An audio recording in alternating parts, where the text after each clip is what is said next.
the 32 years since I retired from the NBA, I have been writing books, articles, documentaries, and movies about many of the overlooked giants of color throughout American history. No group has had more influence on society, and on me, than athletes.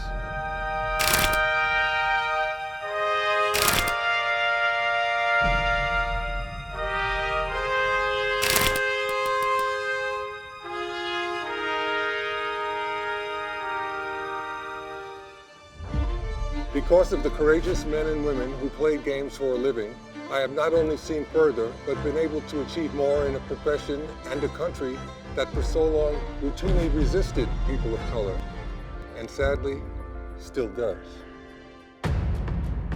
Now come the Summer Olympics, where people will jump higher, run faster, and leap farther than ever before. The rest of us will watch in awe, fervently believing that the human body is an unstoppable vehicle of the imagination, rather than a thick tether of aging flesh.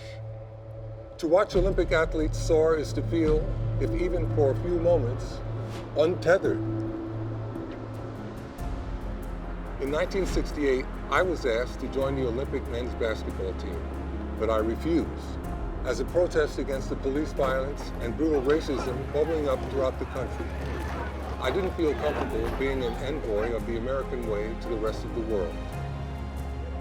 After watching Muhammad Ali sacrifice his heavyweight championship title, endure 3 years of being banned from boxing, and face imprisonment simply because he was a conscientious objector to the Vietnam War, I had to heed my conscience as well. For the past 100 years, sports has been both a litmus test and a spearhead for racial progress. Black athletes trying to break into white sports was like climbing up a rope that stretched up into the clouds, while someone set the bottom on fire. My own climb up that rope has not been without feeling the heat from down below. But the greats who came before me were like thick knots, each helping us all climb just a little faster and just a little higher. Paul Robeson, Jackie Robinson, Jim Brown, Muhammad Ali, Bill Russell, and Arthur Ashe are only a few of the giants on whose shoulders I ascended. More important than how to be a winning athlete, they taught me how to be a significant athlete.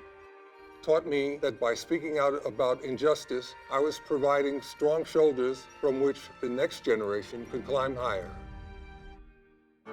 When I was young, sports seemed like a welcome oasis from the open racism around me. I had been shaken by reading about the brutal slaying years earlier of 14-year-old Emmett Till, whose murderers were acquitted by an all-white jury, and who, once released, bragged to Look magazine that they'd killed him. Then when I was 17, I accidentally got caught up in the Harlem riot of 1964, which broke out after a white cop killed a 15-year-old black kid, James Powell. How was I to feel safe in a country where that could happen to me, simply because of the color of my skin? With basketball, the ball didn't care who put it through the hoop. The game was based only on ability. If you had better skills, people wanted you on their team. No one cared who your parents were or how many friends you had. It seemed a pure, sweaty meritocracy. But the more successful my high school team became, the bigger the crowds and the more I could hear the racial slurs and taunts. Even my beloved coach used the N-word in a misguided attempt to fire me up. While playing at UCLA, I heard the same slurs, and it wasn't just the overt racism that polluted the purity of the sport. I started playing for UCLA in 1966, and a year later, the NCAA banned the slam dunk. The ban, which lasted until 1976, was popularly known as the Lou Alcindor rule because I had made liberal use of the slam dunk. It was no coincidence that many of the frequent slam dunkers were black. Some would say, easy there, Kareem. That was all a long time ago. We've come a long way.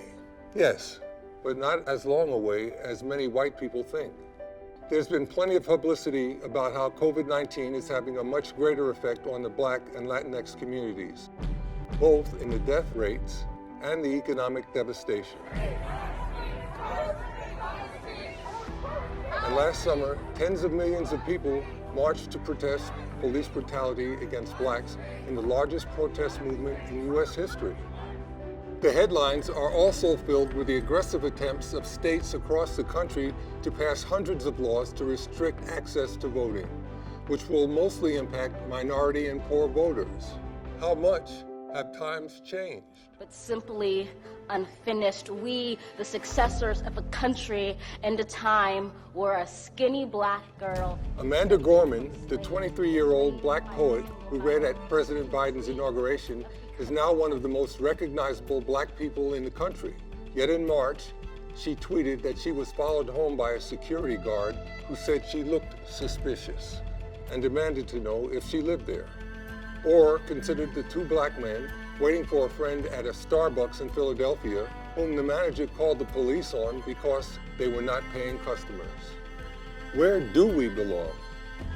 That's what black athletes have been asking for decades.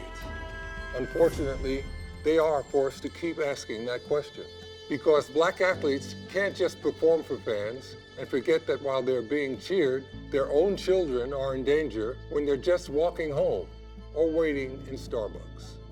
When these athletes speak out against injustice, they aren't just virtue signaling, they are fighting for survival. For many African American athletes and the black fans watching them, winning isn't just crossing the finish line, it's making choices during and after their career to ensure their legacy reflects their values and their cultural history. We just have to remember that sports records come and go, but social justice can change lives forever.